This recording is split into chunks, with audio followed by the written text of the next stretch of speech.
అదేవిధంగా మరి కుటుంబం కోసం వర్గంజ సుధాకర్, వర్గంజి జోజమ్మ, వర్గంజ స్వరిత, వర్గంజి సందీప్ వీరి యొక్క దివ్య ప్రసాదం తీసుకొని వచ్చిన బిడ్డను దీవించాలని, అదేవిధంగా సారి నిర్మల కుమారి, సారి అశోక్, సారి నవీన్, సారి లక్ష్మీ భవాని, సారి ఆదమర ఆత్మశాంతి కోసం ప్రార్థించమని కోరుతున్న సమయంలో, అదేవిధంగా బొడ్డు సుబ్రహ్మణ్యం, బొడ్డు దివ్య, బొడ్డు సంతోష్, బొడ్డు గౌతమ్, ధోని వెంకటేశ్వరరావు, ధోని మరి ఈ కుటుంబాన్ని దీవించాలని, శాంతి సమాధానాలను ప్రార్థించేద్దాం. అదేవిధంగా గుల్లా కుప్పవారం, గుల్లా ముదియమ్మ, గుల్లా సునీల్, గుల్లా శోభరాణి, గుల్లా చెర్రి లిన్సీ వీరిద్దరు కూడా దివ్య ప్రసాదం స్వీకరిస్తున్న సమయంలో దేవుడు తోడుగా ఉండాలని, వారి యొక్క కుటుంబాలు దీవించాలని ఈ దివ్య బలి పూజలో ప్రత్యేకంగా ప్రార్థించేద్దాం. అదేవిధంగా అనేక మంది సహాయపడి ఉన్నారు. ప్రతి కుటుంబం కూడా ఇక నూతన సంవత్సరంలో నిరంతరంగా ఫలింపు చేయాలని ఈ దివ్య బలి పూజలో ప్రత్యేకంగా ప్రార్థించేద్దాం. Praise the Lord. Hallelujah, hallelujah, hallelujah. ప్రియమైన సహోదరి సహోదరులారా, పూజ్య గురువులారా, ఈరోజు భాస్కరరావు పట్ల విచారణకి ఎంతో సంతోషకరమైనటువంటి ఒక శుభదినము. ఈనాడు మన విచారణ సభ్యులందరూ కలిసి యేసు తిరుపతి మహోత్సవమును మరియు మరియమాత మహోత్సవాన్ని కొనియాడుతున్నటువంటి ఈ శుభదినాన దేవుడు మనం అందరిని కూడా దీవించాలని, ఆశీర్వదించాలని ప్రార్థించడానికి మనం అందరూ కూడా విశ్వాసముతో ఈ బలిబడి చెంద చేరి ఉన్నాము.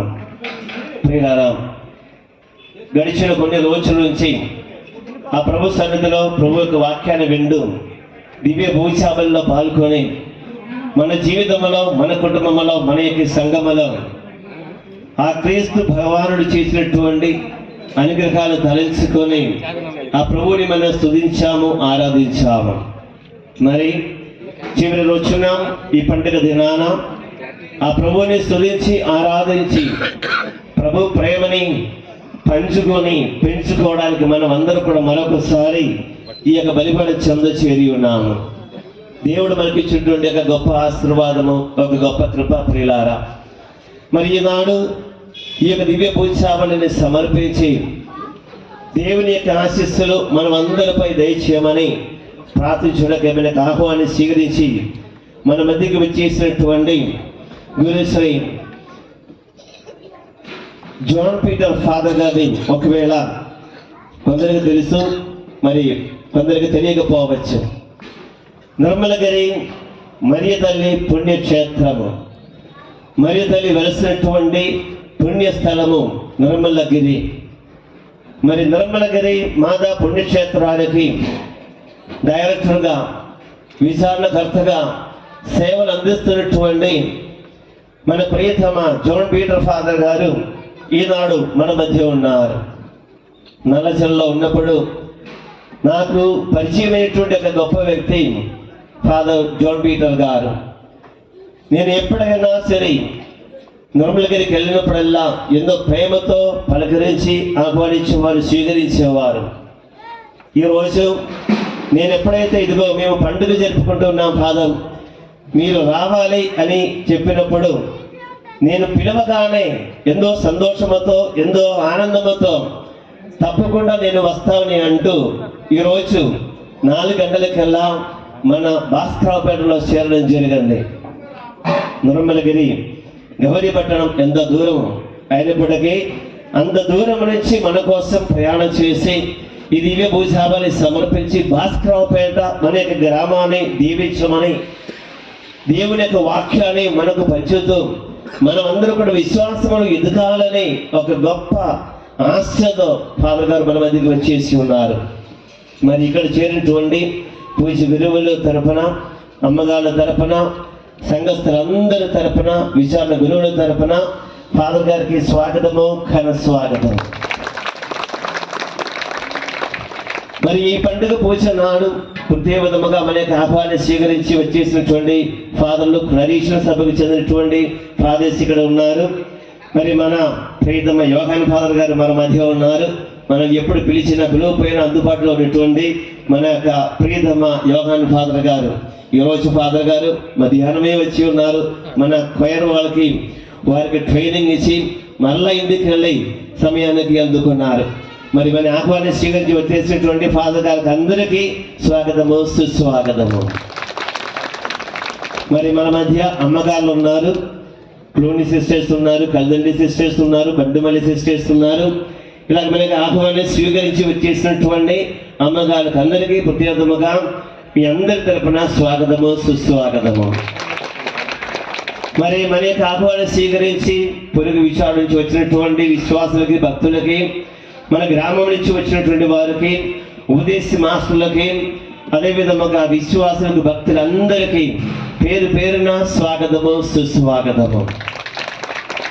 ఈనాడు మన విచారణ పండుగ మనం కొనియాడుతూ ఉండగా ఇంకొక గొప్ప విశేషం ఏమిటంటే మన చిన్నారి బిడ్డలు 30 మంది మొదటిగా దివ్య ప్రసాదాన్ని స్వీకరించబోతున్నారు.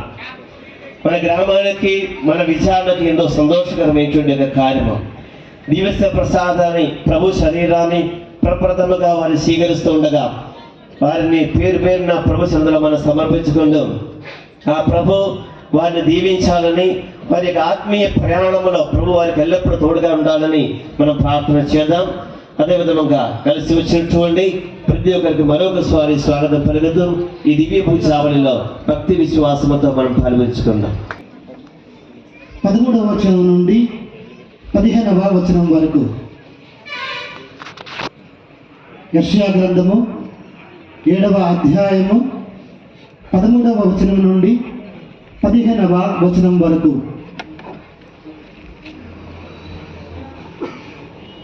అంతటా యెషయా ఇట్లనెను, దావీదు వంశరాజులారా వినుడు, మీరు ప్రజలను విసిగించుట చాలదని కాబోలు నా దేవుడు కూడా విసిగించుచున్నారు.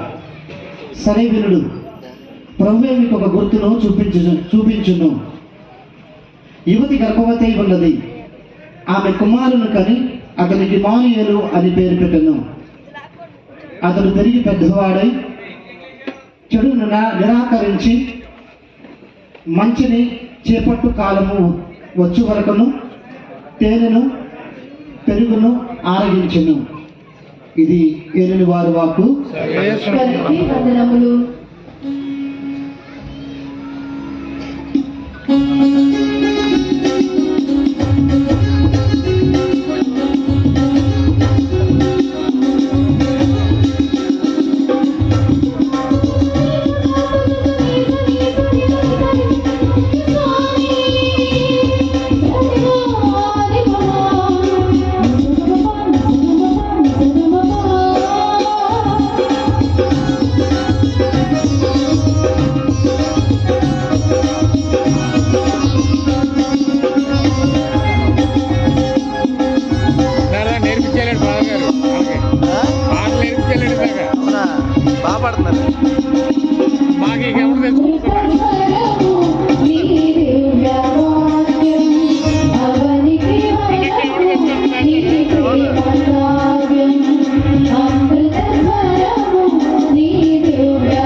అజరం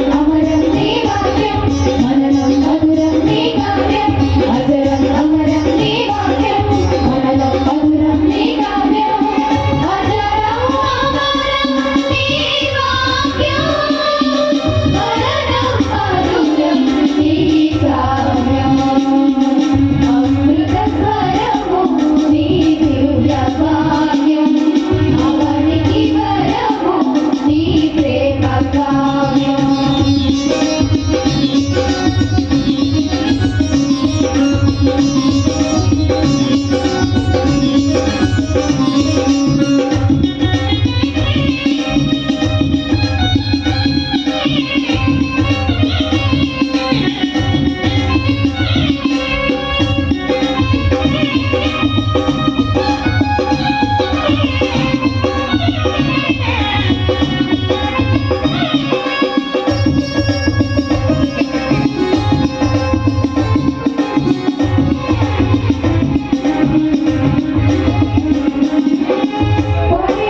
రెండవ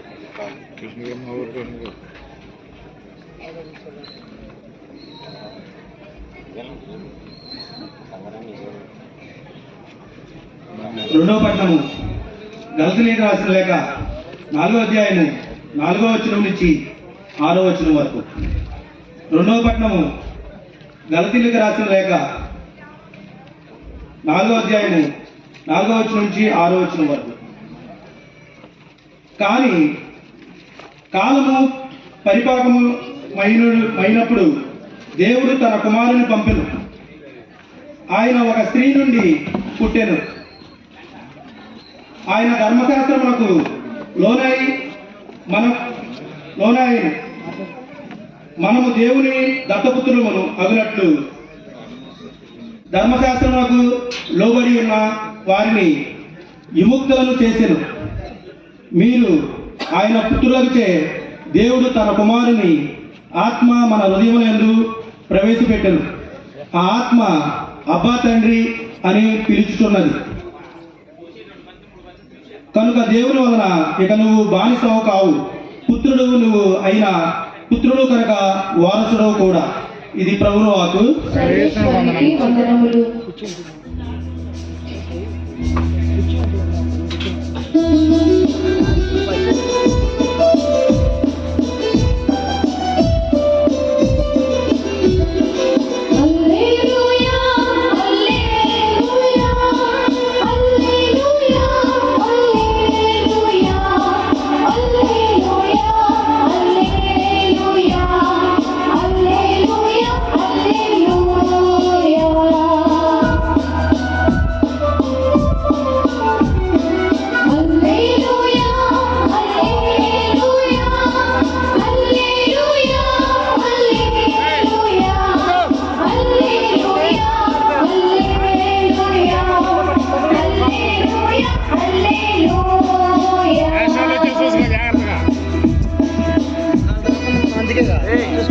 యూట్యూబ్లో పెడతా మొత్తం పూజ అంతా చెప్పి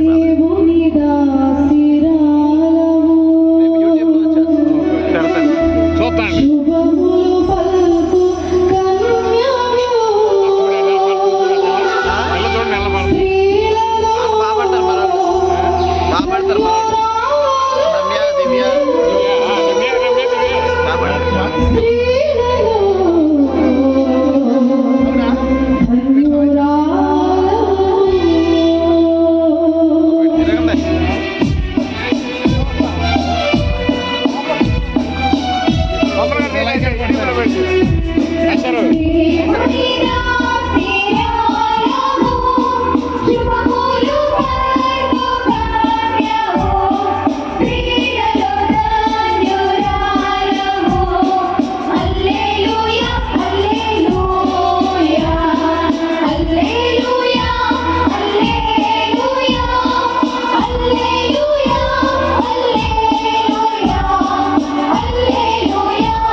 పవిత్ర సువిశేషములోని భాగము.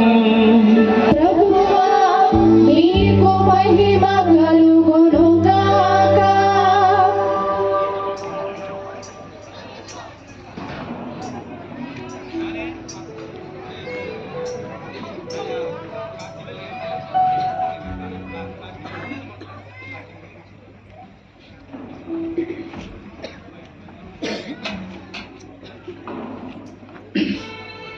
మరియమ్మ తన తొలిచూలు కుమారుని కని పొత్తి గుడ్డలలో చుట్టి పశువుల తొట్టిలో పరుండబెట్టెను.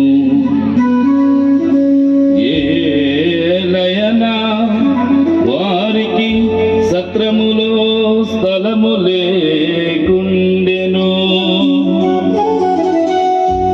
ఆ ప్రాంతమున గొర్రెల కాపరులు రాత్రి వేళ పొలములో గొర్రెల మందలను కాయుచుండిరి. దేవదూత వారి ఎదుట ప్రత్యక్షమాయెను. ప్రభువు మహిమ వారిపై ప్రకాశింపగా వారు మిక్కిలి భయభ్రాంతులైరి. దేవదూత వారితో ఇట్లనెను, మీరు భయపడవలదు. సమస్త ప్రజలకు పరమానందము కలిగించు శుభ సమాచారమును మీకు వినిపించెదను. నేడు దావీదు నగరమున మీకు ఒక రక్షకుడు పుట్టెను. ఆయన క్రీస్తు ప్రభువు. శిశువు పొత్తిగుడ్డలలో చుట్టబడి పశువుల తొట్టిలో పరుండబెట్టబడి ఉండుట మీరు చూచెదరు. ఇది మీకు ఆనవాలు.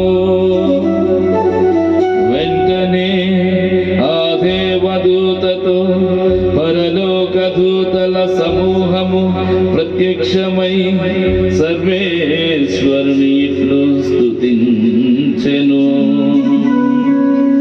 మహోన్నత స్థలములో సర్వేశ్వరునికి మహిమా. భూలోకమున ఆయన అనుగ్రహమునకు పాత్రులగు వారికి సమాధానము కలుగునుగాక. సమాధానము కలుగునుగాక. దేవదూతలు తమ యొద్ద నుండి పరలోకమునకు వెళ్ళిన పిదప ప్రభువు మనకు ఎరుకపరిచిన సంఘటనను చూచుటకు బెత్లెహేము వెళ్ళుదము అని గొల్లలు తమలో తాము అనుకొనిరి. వారు వెళ్ళిన వెంటనే మరియమ్మను యోసేపును తొట్టిలో పరుండియున్న శిశువును కనుగొనిరి. వారు శిశువును గురించి విన్న విషయములనెల్లా వెల్లడించిరి. గొర్రెల కాపరులు వెల్లడించిన విషయములను వినిన వారందరూ మిక్కిలి ఆశ్చర్యపడిరి. కాని మరియమ్మ అంతయు తన మనస్సున పదిలపరచుకొని మననము చేయుచుండెను. గొర్రెల కాపరులు తమతో చెప్పబడినట్లు తాము వినిన వానిని చూచిన వానిని గురించి దేవుని వైభవమును శ్లాఘించుచు తిరిగిపోయిరి. దేవుని వైభవమును శ్లాఘించుచు తిరిగిపోయిరి.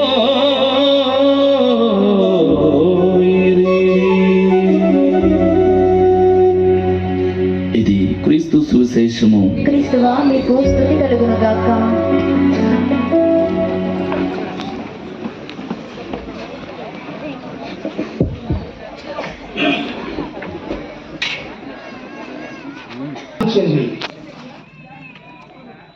కాబట్టి శ్రీ సభ చెప్పినటువంటి విషయాన్ని మనందరం కూడా గ్రహించాలి.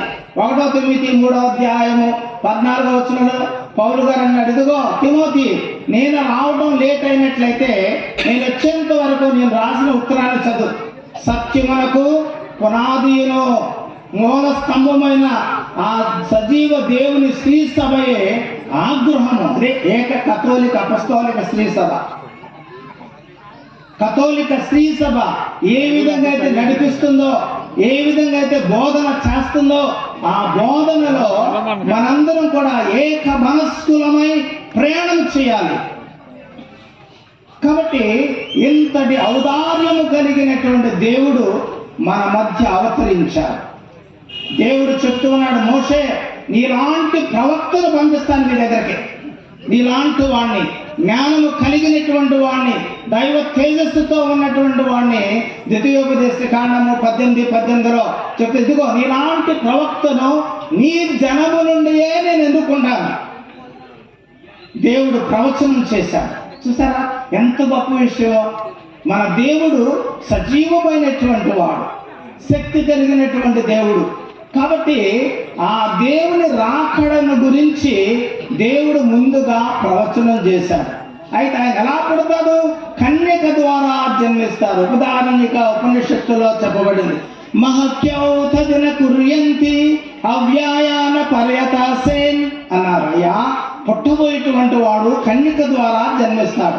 ఈ ప్రపంచంలో కన్యక ద్వారా జన్మించినటువంటి వ్యక్తి ఎవరు లేరు. అందరూ కూడా భార్యాభర్తల యొక్క కలయిక ద్వారా జన్మించినటువంటి వాళ్ళే. భార్యాభర్తల యొక్క సంయోగము ద్వారా జన్మించినటువంటి వాళ్ళే. కానీ మరియ తల్లి ఆమె నిత్య కన్యక. ఆ కన్యక ద్వారా ఆ దేవుడు ఈ లోకములో మాంసమును ధరించి జన్మించాడు. ఇటాలియన్ భాషలో ఫెచి కార్నే, God has taken human flesh. దేవుడు మానవ మాంసాన్ని తీసుకున్నాడు. ఎందువల్ల? తాను పుత్రులను పిలుచువారు రక్త మాంసపూరితులొకటచే తానును వారి వలె ఒకటే కాక వారి మానవ జీవితంలో భాగస్థుడయ్యాడు. హెబ్రీ పత్రిక 2:14 తాను పుత్రులను పిలుచువారు, మనందరం కూడా దేవుని యొక్క కుమారులను కుమార్తెలను.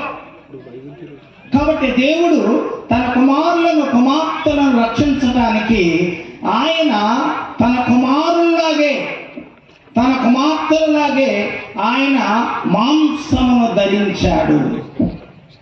మానవ జీవితాన్ని ఆయన తీసుకున్నాడు.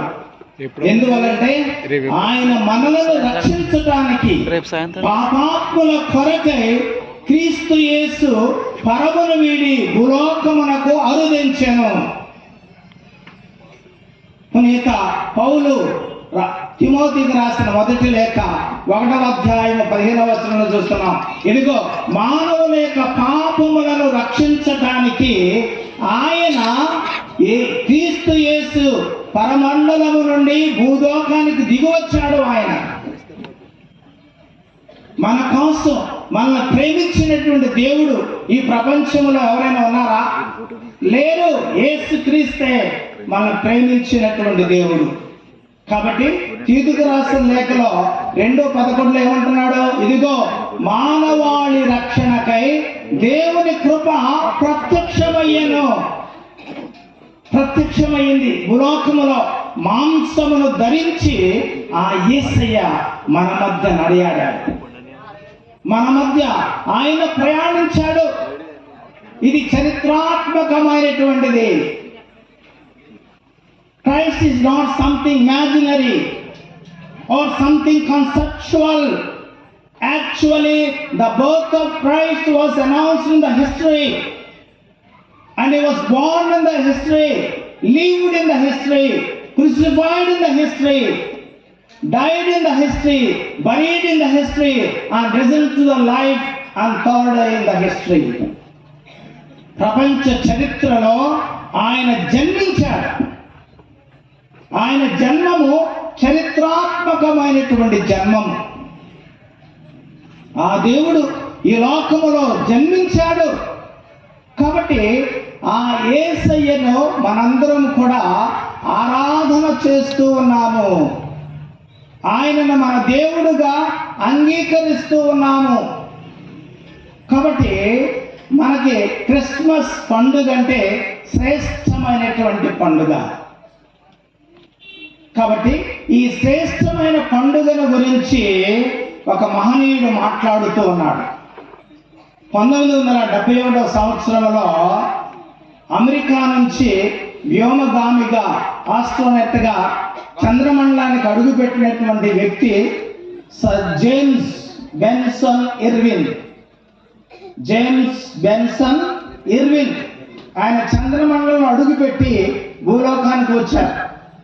వచ్చిన తర్వాత ఈ ప్రజలందరూ కూడా అడుగుతున్నారు, ఏ Irwin, what's your experience when you landed on the moon? నీవు ఆ చంద్రుడి మీద అడుగు పెట్టినప్పుడు నీ యొక్క ఫీలింగ్స్ ఏంటి? నువ్వు ఎలాగా ఫీల్ అయ్యావు? What is your experience of that అని అడిగినప్పుడు ఆ మహనీయుడు ఏమన్నాడో తెలుసా? ఇదిగో, నేను చంద్రమండలం మీద అడుగు పెట్టిన దానికంటే నా దేవుడు పరమోన్నతమైన సింహాసనమును విడిచిపెట్టి భూలోకమునకు వచ్చి తన పాద స్పర్శ ద్వారా భూలోకాన్ని పవిత్రపరిచాడే, ఆయన అడుగుపెట్టిన రోజే శ్రేష్టమైనటువంటి రోజు అని చెప్పి ప్రపంచానికి తెలియజేశాడు. హల్లెలూయా, హల్లెలూయా, హల్లెలూయా. ఒకసారి అందరూ కూడా చప్పట్లు కొట్టండి ఎడ్విన్ గారికి. Very good. ఆయన ఆ విధంగా మాట్లాడాడు.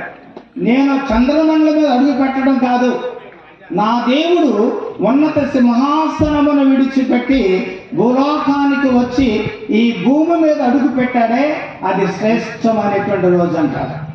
ఎంత గొప్ప మాట చూడండి. కాబట్టి ఇర్విన్ ఆ ప్రభువుని గురించి మాట్లాడటానికి బైబిల్ పట్టుకొని ప్రయాణించాడు అమెరికా దేశంలో. కాబట్టి ఎంతో మంది మహనీయులు యేసు ప్రభువుని గురించి నమ్మనటువంటి వాళ్ళ నాస్తికులు ఆయన పుట్టలేదని చాలా మంది ఛాలెంజ్ చేసి రాయటానికి ప్రయత్నించారు. సర్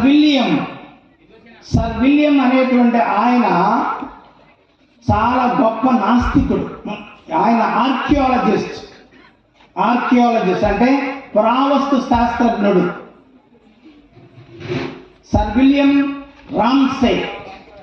ఆయన అందరూ అడిగారు, రామ్సే నువ్వు బాగా చదువుకున్నాడు కదా, నీ మాట అందరూ వింటారు, యేసు ప్రభు పుట్టలేదని చెప్పి నీ ప్రపంచానికి చెప్పు అన్నాడు.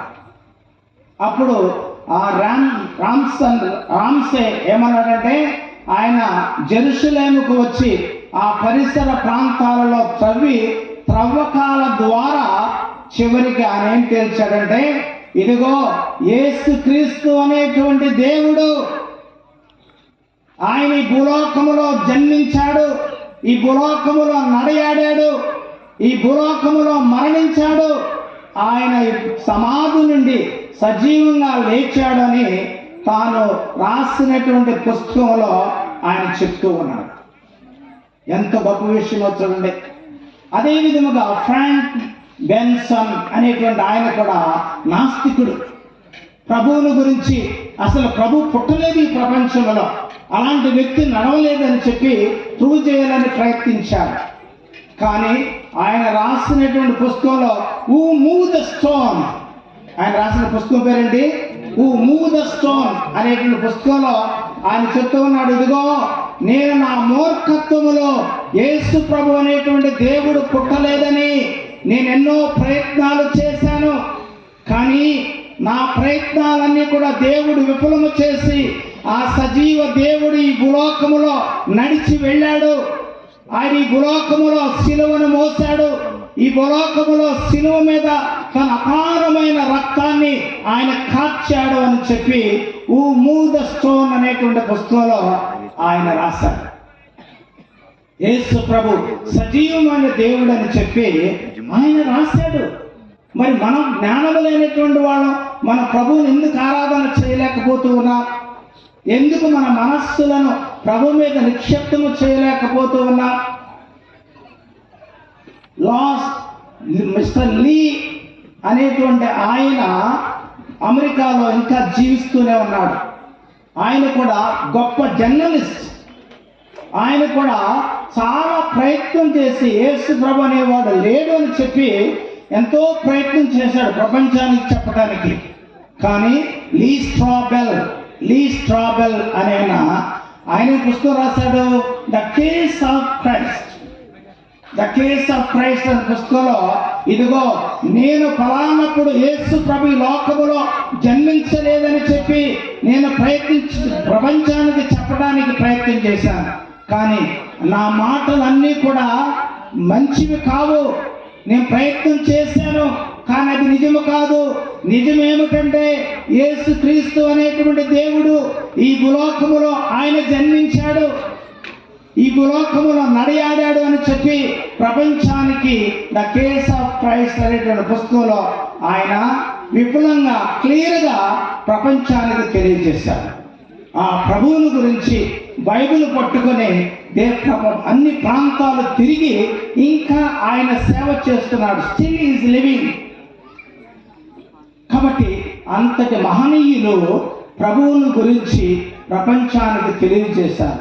సజీవమైనటువంటి దేవుడని. ఆ సజీవమైనటువంటి దేవుడు ఈనాడు గొల్లల చేత ఆరాధించబడుతూ ఉన్నాడు. ఆ సజీవ దేవుడు ఈ లోకములో అవతరించాడు. ఆ సజీవ దేవుడు ఆయన ఈ లోకములో నడయాడాడు. ఆయనను గొల్లలు ఆరాధన చేశారు. కాబట్టి వాళ్ళ నామములు ఈ ప్రపంచంలో ఇంకా కూడా మనం స్మరణ చేసుకుంటూ ఉన్నాం. ముగ్గురు జ్ఞానులు, ఇదిగో యేసయ్య పుట్టినప్పుడు ఆకాశములో నక్షత్రము వెలుస్తుందని చెప్పి జెండా అవెస్త అనే పార్సీకి గ్రంథములో లిఖించబడింది. చదవచ్చినటువంటి వాళ్ళు గ్రంథాలు చదవాలి. చదివితేనే మనకు జ్ఞానం వస్తుంది. దీనికి ఆ జ్ఞానము యేసయ్యను గురించి పరిపూర్ణంగా తెలుసుకొని ఆ యేసయ్య కోసం జీవించటానికి, యేసయ్యను గురించి లోకానికి సాక్ష్యం ఇవ్వటానికి, యేసయ్యను గురించి లోకానికి ప్రకటించడానికి మనకు జ్ఞానము కావాలి. ఎందుకంటే ఆయన సజీవమైనటువంటి దేవుడు. కాబట్టి జెండా అవెస్త అనేటువంటి పుస్తకంలో పెర్షియా నుంచి ముగ్గురు జ్ఞానులు వెళ్ళి యేసు ప్రభువును ఆరాధన చేశారు. ఆ ప్రభువు ముందు సాష్టాంగపడి జ్ఞానవంతులయ్యారు. రాజులే ఆయన ముందు సాష్టాంగ నమస్కారం చేసి బంగారము, మిర్ర, సాంబ్రాణులను ప్రభువునకు కానుకలుగా ఇచ్చారు. ప్రభువును చంపాలనుకున్న హేరోదు రాజు తన సొంత కుమారుని చేత ముక్కలు ముక్కలుగా తొకడా చేయబడ్డాడు. ముక్కలు ముక్కలుగా నరికేవాడు. ధర్మశాస్త్ర బోధకులు ప్రభువును గురించి అనుమానించారు. వాళ్ళ నామములు ప్రపంచములో లిఖించబడలేదు. కానీ ఎవరైతే యేసు ప్రభువుని ఆరాధన చేస్తారో, యేసు ప్రభుని ఎవరైతే దేవుడికి అంగీకరిస్తారో వాళ్ళు భాగ్యవంతులు అవుతారు. ఎందువల్లంటే ఆయన ప్రజల కోసం, ప్రజల పాప పరిహారార్థము భగవత్ సేవలో నమ్మదగిన తనముతో జీవించాడు. యేసుక్రీస్తు నమ్మదగినటువంటి దేవుడుగా ఆయన జీవించాడు. ఈ లోకంలో ఆయన ప్రయాణించాడు.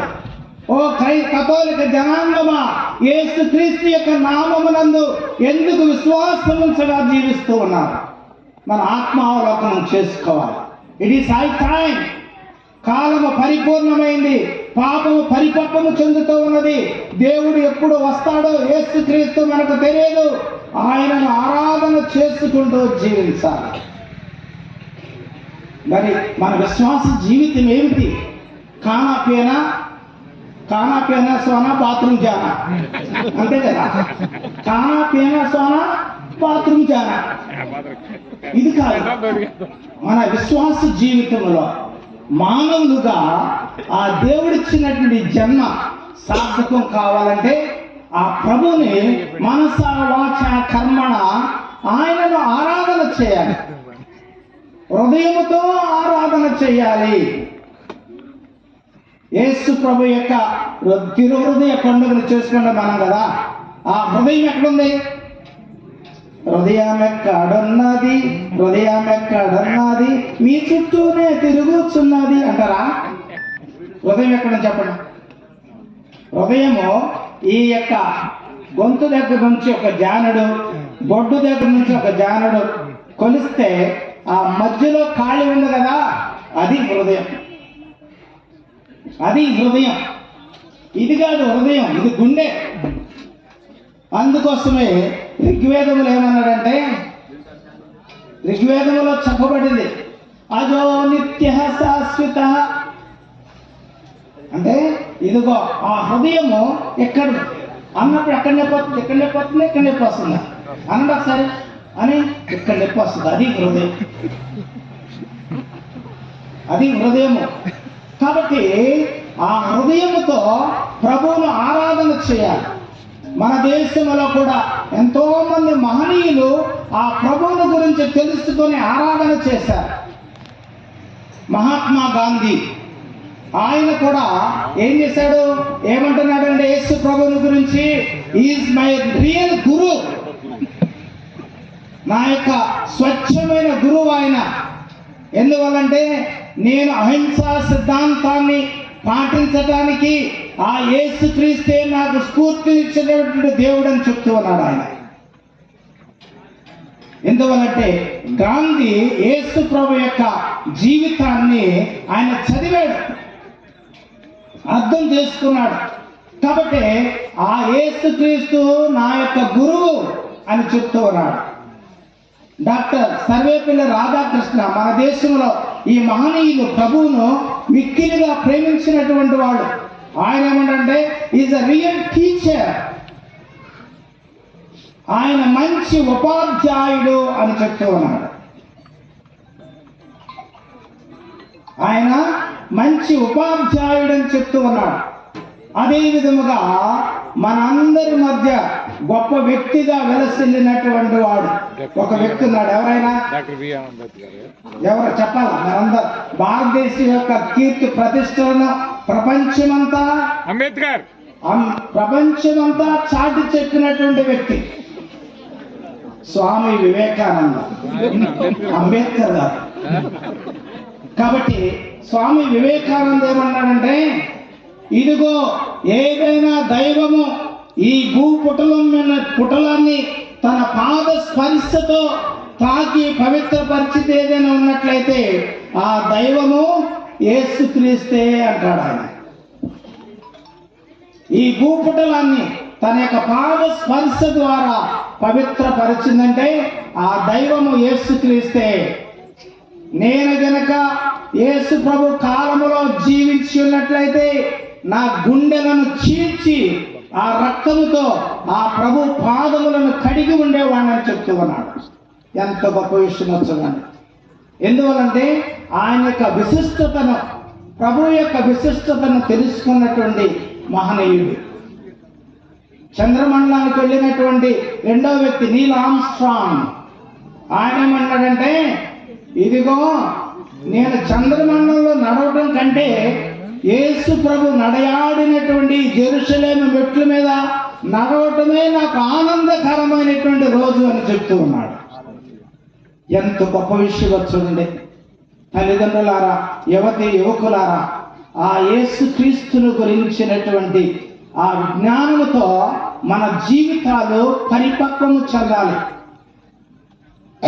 లోక విషయాలను గురించి జీవించటం కాదు, దేవుడు తాను తన జ్ఞానమందు సంకల్పించిన విధముగా లోకము తన జ్ఞానము చేత ఆయనను తెలుసుకొనలేకపోయాను.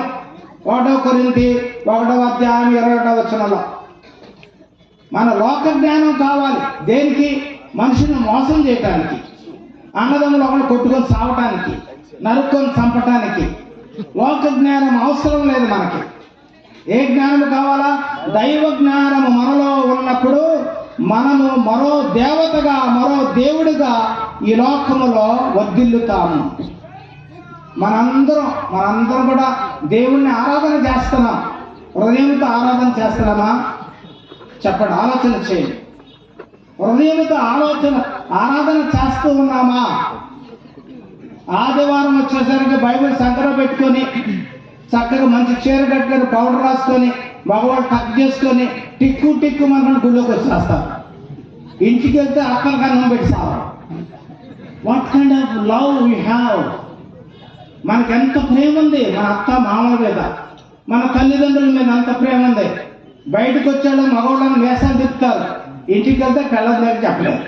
మా అమ్మకి అన్నం పెట్టవే బాబు అని చెప్తున్నాడు. ఆడమ్మ చెప్పలేరు. ఏంటి? ఎలాంటి విశ్వాసంలో మనం పెరుగుతున్నాం? యేసు ప్రభు యొక్క హృదయానికి దగ్గరగా జీవిస్తూ ఉన్నామా? లేకపోతే ఆ హృదయమునకు ఇంకా గాయాన్ని చేస్తూ ఉన్నామా? ఆలోచన చేయండి ప్రేమైనటువంటి తల్లిదండ్రులారా. It's very painful thing for me. ఎందువల్లంటే నా దగ్గర ఒక 50 మంది ముసలోళ్ళు ఉన్నారు, రోజు చదువుకుంటారు. వాళ్ళకి ఆ రోజు ఎవరైనా దానం చేయకపోతే నేను 50 రూపాయలు ఇస్తాను సాయంత్రం. ఏం చేస్తాం? పేద ప్రజలు సరైన బట్టలు లేదు, సరైన గుడ్డ లేదు, మరి ఏం తింటారు? చూస్తూ అలా ఉండిపోదామా? ఆ ప్రేమ తత్వం అనేటువంటిది మన కుటుంబాల్లో ప్రారంభం కావాలి. ప్రేమ ఎక్కడైతే ఉంటుందో అక్కడ యేసు ప్రభు ఉంటారు. ప్రేమ ఎక్కడైతే ఉండదో అక్కడ ప్రభు ఉండలేదు. కాబట్టి కథోలిక బిడ్డలుగా యేసు ప్రభు యొక్క నామమునకు సాక్షులుగా ఆయన ఆరాధన చేసేటువంటి బిడ్డలుగా మన హృదయాలను మలుచుకోవాలి. We don't want the knowledge of the world. No, we don't need at all. లోక సంబంధమైన జ్ఞానం అవసరం లేదు. పరలోక సంబంధమైన యేసుక్రీస్తును గురించినటువంటి జ్ఞానము మనలో ఉండాలి. అప్పుడే మన జీవితాలు సాక్షీభూతమైనటువంటి జీవితాలుగా దేవుడు మలస్తాడు. ఆ యేసు ప్రభు యొక్క ప్రేమను ప్రపంచానికి పంచిపెట్టడానికి అపోస్తులు జ్ఞానము లేనటువంటి వాళ్ళు తమ రక్తాలను దారవోశారు యేసుక్రీస్తు కోసం. తమ మాన ప్రాణాలను పణంగా పెట్టి వాళ్ళ ప్రభు యొక్క స్వార్థను లోకానికి ప్రకటన చేశారు. నువ్వేం చేస్తున్నావు? నీ సొంత తల్లినే ప్రేమించలేకపోతూ ఉన్నావు, నీ సొంత అత్తగారికి అన్నం పెట్టలేకపోతూ ఉన్నావు, నీ సొంత వాళ్ళనే ప్రేమించలేకపోతూ ఉన్నావు. ఏంటి? ఏ విధంగా ఆ ప్రభువును ఆరాధన చేయగలుగుతూ ఉన్నాం? మనందరం కూడా ఆత్మావలోకనం చేసుకోవాలి. We have to introspect ourselves. ఆత్మావలోకనం చేసుకోవాలి. ఎందువలంటే ఏ గడియ ఎప్పుడు ఎలాగ మానవ లోకములో మానవుల మీదకి వస్తుందో తెలియదు. కాబట్టి మన హృదయాలను భగవంతునికి సమర్పణ చేస్తూ ఆ ప్రభువు యొక్క దివ్య నామాన్ని, ఆ ప్రభువును ఆరాధన చేస్తూ ఈ జీవితము కొనసాగేటట్లుగా దీవించమని మనందరం కూడా ప్రార్థన చేయాలి. ఉపవాస ప్రార్థన చేయాలి. దేవుని మీద నమ్మకముతో జీవించాలి. ఎందుకంటే లోక ప్రమాణముల ప్రకారం మీరు పోవద్దు. రోమాపత్రిక 12:2 లోక ప్రమాణములను మీరు అనుసరించవద్దు. Don't walk according to the measures of the world. ప్రపంచము యొక్క నడకల ద్వారా మీరు నడకలో నడవవద్దు. దేవుడు మీలో మానసికమైన మార్పు ద్వారా కలిగించే మార్పు కోసము ఆత్మశక్తితో మానవులమైన మనం ప్రయాణం చేయాలి. అది దేవుడు కోరుకునేది. మనల్ని ప్రతి సంవత్సరం క్రిస్మస్ చేసుకుంటున్నాం, పుట్టిన కానుండి చేసుకుంటానే ఉన్నాం. ఎక్కడైనా మార్పు వచ్చి వచ్చిందా మన జీవితాల్లో? మరి ఎటువంటి ఆరాధన చేస్తున్నాం? ఎటువంటి సాక్ష్యాన్ని మనం ఇస్తూ ఉన్నాం? ఒక్కసారి మనందరం కూడా ఆలోచన చేయాలి. చాలా బాధాకరమైనటువంటి విషయం ఇది. అందరూ కూడా ఆత్మావలోకనం చేసుకోవాలి. ఓ మానవ జాతి, ఓ ప్రపంచమా, ఎటు వెళుతూ ఉన్నావు? ఆ దేవుడు లోకంలో పుట్టాడని ప్రపంచ చరిత్రలో, యోధా చరిత్రలో లిఖించబడింది. Josephus Flavius, the great historian of Jewish people, ఆయన తన గ్రంథంలో రాస్తూ ఉన్నాడు, యేసుక్రీస్తు ఆయన అనేటువంటి దేవుడి లోకంలోకి వచ్చాడు అని చెప్పి ఆయన ప్రకటన చేస్తూ ఉన్నాడు. యూదుల చరిత్రకారుడు తాసితస్ అనే గ్రీకు చరిత్రకారుడు ఆయన రాస్తూ ఉన్నాడు. రోమా చరిత్రకారుడు ఇదిగో యేసుక్రీస్తు పొన్సు పిలాతుని అధికారమునకు లోబడి శిలువ మీద కొట్టబడి మరణం పొంది సమాధి చేయబడి సమాధి నుండి లేచాడు, ఆయన దేవుడు సజీవుడు అని చెప్పి రోమా చరిత్రకారుడు తాసితస్ అనే చరిత్రకారుడు రాస్తూ ఉన్నాడు.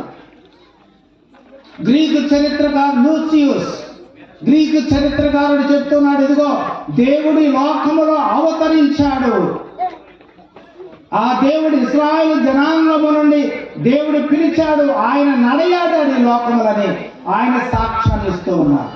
ఇంతమంది చరిత్రాత్మకమైనటువంటి యేసుక్రీస్తు దేవుడని ప్రపంచానికి తెలియజేస్తూ ఉన్నప్పుడు మరి మనం ఏ విధంగా how you relate yourself to Christ, యేసు ప్రభుతో ఎటువంటి బంధాన్ని కలిగి ఉన్నాం, ఎటువంటి ఆరాధన చేస్తూ ఉన్నాం, ఒక్కసారి మనందరం కూడా ఆలోచన చేయాలి. ఎందువల్లంటే ఈ జీవితము ఉన్నంత వరకే. అనిత్యాని శరీరాని విభవో నైవ శాశ్వత, నిత్యం సన్నిహితో మృత్యు కర్తవ్యం ధర్మ సంగ్రహ. నీతి శాస్త్రంలో చెప్పబడింది ఏమిటంటే అనిత్యాని శరీరాన్ని విభవో నైవ శాశ్వత. ఈ శరీరము శాశ్వతమైనది కాదు. ఈ అంద చందాలు ప్రపంచంలో ఉన్నటువంటి ఈ రంగుల వలయం ఏది కూడా శాశ్వతం కాదు. మనతో నిత్యం కూడా నడుస్తూ ఉన్నది ఏది? నిత్యం సన్నిహితో మృత్యు. నిత్యం కూడా మనతో మరణం నడుస్తున్నది. సాతానుడు కబళించాలని నడుస్తూ ఉన్నాడు. కాబట్టి మనందరం ఏం చేయాలి? కర్తవ్యో ధర్మ సంగ్రహ. ఆ భగవంతుని నిత్యము ఆరాధన చేయాలి, నిత్యము ఆయన కృపలో ప్రయాణం చేయాలి. ఎందువల్లంటే ఆ దేవునితో ఎవడైతే నడుస్తాడో వాడు దేవుని యొక్క కృపను పొంది మరణాన్ని నుంచి రక్షించబడతాడు. ఎవడైతే దేవునితో నడవడో వాడి జీవితంలో ప్రతినిత్యము కూడా మరణాన్ని చవిచూస్తాడు. కాబట్టి మనందరం కూడా ఆ అమృత తత్వాన్ని కలిగి ఉండాలి. శరీరము శాశ్వతము కాదు. ఈ శరీరము విచ్ఛిన్నమైపోతుంది. కాబట్టి మనందరం కూడా ఈ శరీరం ఉన్నంత వరకే, ఈ శరీరం అనేటువంటి దేవాలయములో దేవుడు ఆత్మతో బాసిల్లుతూ ఉన్నాడు. ఆ వెలిగేటువంటి దేవుణ్ణి మన పాపము చేత ఆ దీపాన్ని ఆర్పివేయవద్దు. బిస్మాల్ రామ్ ప్రసాద్ అనే గజల్ సింగర్ అంటున్నాడు, తూ జలాయి క్షమా బుజాతి హై, తూ జలాయి క్షమా బుజాతి హై, ఆప్కో బి హై రోషన్ కేలి అంటాడు. ఓ మానవులారా, మీ హృదయ కుహరములో దేవుడు ప్రమిద వలె వెలుగుతూ ఉన్నాడు. ఆ దేవుణ్ణి మీ యొక్క మూర్ఖత్వము చేత, ఆ పాపము చేత ఆ దీపాన్ని ఆర్పివేయవద్దని చెప్తూ ఉన్నాడు గజల్ సింగర్. కాబట్టి ఆ దీపం మనలో వెలుగుచుండనివ్వాలి. ఆ దీపం మనలో వెలగాలి. వెలిగితేనే ఇతరులకు దారి చూపించగలుగుతాం. అటువంటి భాగ్యాన్ని మనకు దయచేయమని మనందరం కూడా మనం ఎన్నుకున్నటువంటి మార్గము ఏ మార్గము? యేసుక్రీస్తు మార్గము. ఆ మార్గములో మనం ప్రయాణం చేయాలి. జనన మరణ का खेल अनूठा, इसमें हमको हार नहीं, वह क्या चल पाएगा जिसको मत पर प्यार नहीं. ఓ మానవులారా, జన్మ మరణం అనేటువంటి చక్రములో మనం అందరం కూడా ఇరుక్కుపోయి ఉన్నాం. కబడ్డీ గేమ్ ఆడితే ఏం చేస్తారు? వాడు చచ్చిపోయాడు అనుకో, రెండో వాడు ఇలాంటి బతికేస్తాడు, అవును కదా? మనం ఆడేటువంటి ఆట కబడ్డీ ఆట. మనం చచ్చిపోయినా మన కోసం యేసయ్య తన ప్రాణాన్ని అర్పించి మనల్ని తీసుకుని వచ్చాడు. జనన మరణ का खेल अनूठा, इसमें हमको हार नहीं. ఇంకా మన మరణం లేదు. మనం ఆడేది కబడ్డీ ఆట, క్రికెట్ ఆట కాదు. ఒకసారి క్రికెట్లో చచ్చిపోయినట్టు లెక్క, అవును కదా? అవునా? కానీ కబడ్డీ ఆటలో ఒకళ్ళు చచ్చిపోయి ఇంకొకటి వెళ్ళి కోసకెళ్ళి బతికిస్తారు. కాబట్టి వాక్యాచల్పాయేగా మీరు ఎన్నుకున్నటువంటి మార్గాన్ని ఎందుకు మీరు అనుసరించలేకపోతున్నారు? జిస్కో మత్ పర్ ప్యార్ నహీ, మీరు ఎందుకు ప్రేమించలేకపోతున్నారు మీ మార్గాన్ని? మన మార్గము యేసుక్రీస్తు మార్గము. మన యొక్క నడక యేసుక్రీస్తు అనే సత్యవంతుడైనటువంటి దేవునితో నడవాలి. ప్రాణము పోయినా పర్వాలేదు. Today or tomorrow will die, that death should be for Christ. యేసు ప్రభు కోసమే మరణం కావాలి. జీవిస్తే ఆయన కోసమే జీవించాలా. ఎందువల్లంటే ఆయన సజీవుడు, మృతులను సమాధి నుంచి లేపినటువంటి దేవుడు, మృత్యువును జయించినటువంటి దేవుడు, పాపము లేనటువంటి వాడు, నిష్కల్మషుడు యేసుక్రీస్తు.